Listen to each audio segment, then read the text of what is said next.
Hi guys, this is Dave from Homegrown Herps. So today I'm going to do a little video on Breedingsandboas. There doesn't seem to be a lot out there information wise, so I thought I'd try and give you a little insight to how I do it.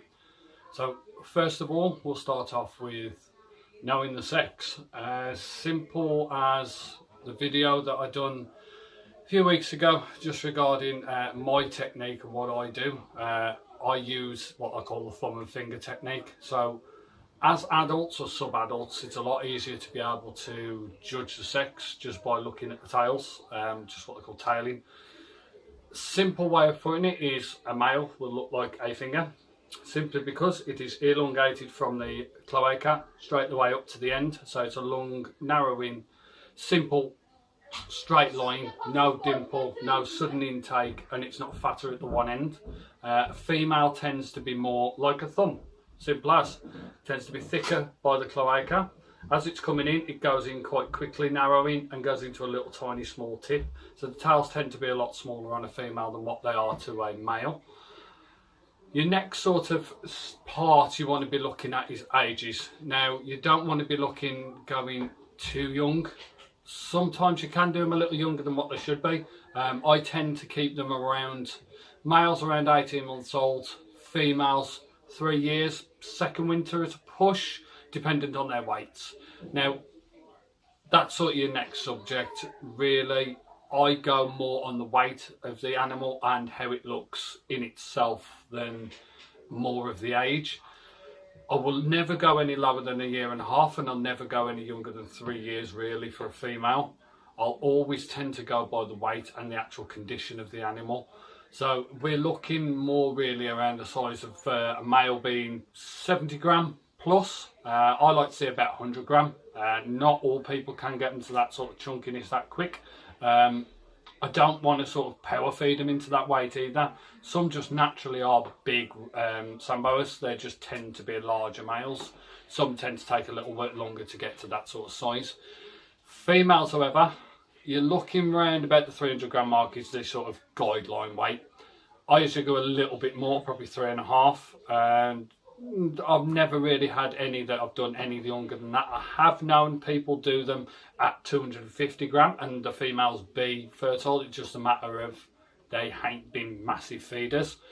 They've still managed to have 2 or 3 live births, but to me I'd rather let them get that little bit older and that little bit better weight on them, so I know then they're going to be healthy after having babies. Your next sort of tier, if you like, is when you're going on to the time of year. Now, dependent on where you are in the country, I do think, world, I do think it makes a difference personally. I know a couple of guys over in the US, well, quite a few guys over in the US, sort of like Warren Treacher, Scott Miller, that will start their breeding around about, they'll start cooling down around January time, around about now, going into February, and then start introducing around March. I actually, there in the UK, I don't cool, I let the cold spell from December to January do it for me. So December going into January is when I'll start to cool them, and naturally I don't let them actually drop the temperatures. I will slowly start to introduce them round about the end of January into February. Some people do it, as I say, into March, sometimes the end of March.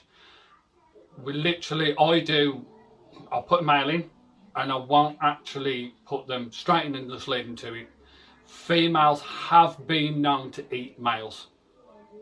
Don't ever let that think that doesn't happen. It happens.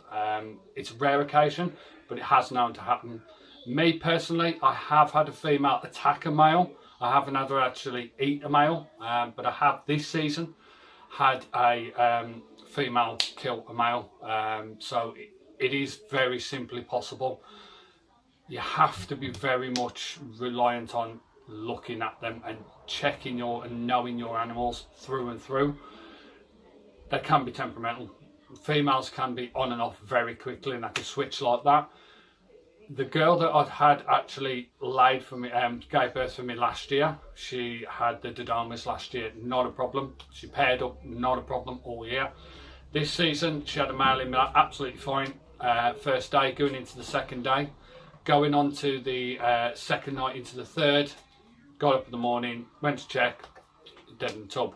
So they can switch like that. If they're not ready, they will let you know. I tend to, if I think they're a bit sketchy, I will tend to use a bit of perspex or something like that, just by the female's head when I introduce the male, and I'll let her see the male sort of come past her head.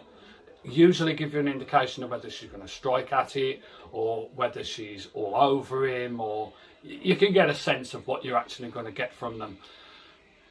After that, I'll leave them in for say half an hour, come back, check them. If they seem cosy or happy enough, then I'll leave them in for another couple of hours and come back and check them again. If they seem okay, then I'll leave them overnight, check the morning, and I'll do 2 or 3 checks a day. If I think that there is no chemistry at all, complete other ends of the tubs, not showing any signs of interest, curled up away from each other, or as I say, into the introducing part where she actually looks like she's aggressive towards him, or she just doesn't seem interested, flux in her body, which they sometimes do. You'll see the body sort of tense and flex and flux, which is when they're just trying to get them away. Then I'll leave them for a few more weeks. Once I've left them for a few more weeks, I'll then go back to trying them again. I won't keep trying week in, week out, so I won't start introducing properly till around about mid-March, going into the end of March. Then I'll start putting them into more of a rota and doing sort of like similar to Royals, putting them in for 3 days, taking them out for a day, feeding them, a couple of days rest, back in, that sort of thing. Not until me personally, I know and feel comfortable that they're going to be perfectly good and they're perfectly happy within themselves. So next sort of timescales you're looking at is around the 9-month period, is when you're really looking max start to finish, pairing to end.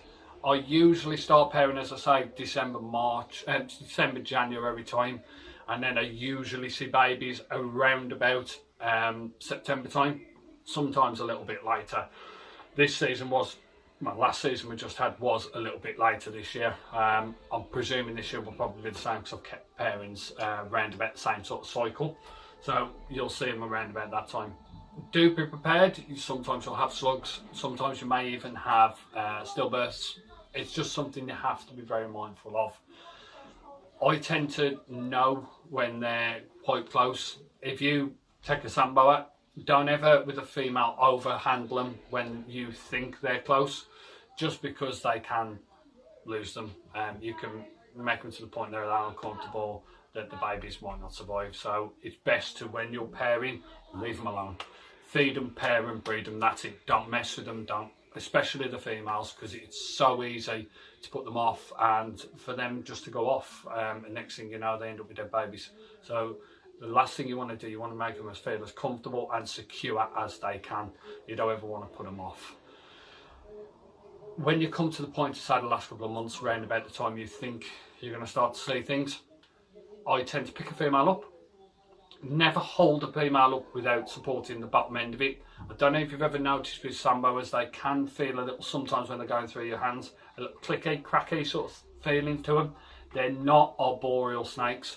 They are land dwellers. They stay on the ground day in, day out. Yeah, sometimes they get up and climb up things, but not massively up and out. They're not, the bones are not made for that, so sometimes they click and crunchy. If you hang them like that, it's horrible. It's not nice. It can't be comfortable for the snakes. So always support the bottom end of the snake. Sorry, excuse me. Always support the bottom end of the snake. Get it about midway. Hold the bottom half literally by the cloaca.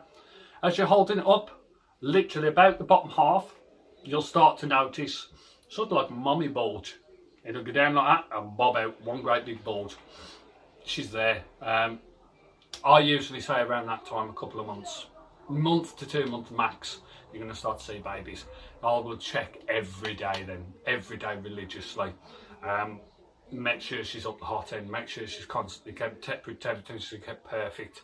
I always keep mine around about 35 Celsius. Some people keep them a little cooler. I just find that works absolutely perfect for me. So that's really it. There's no sort of massive scientific process with them.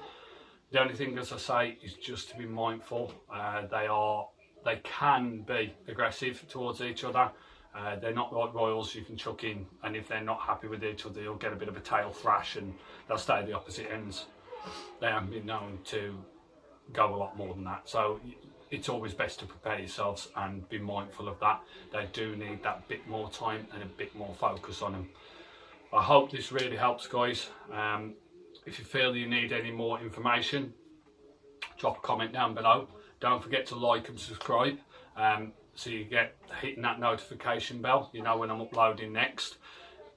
As always, guys, take care, keep smiling. Don't forget the comments, I'm always here. End of the day, I'll give you as much information as I can and as much of the experience that I've had. Take care, guys, and let's teach, not preach.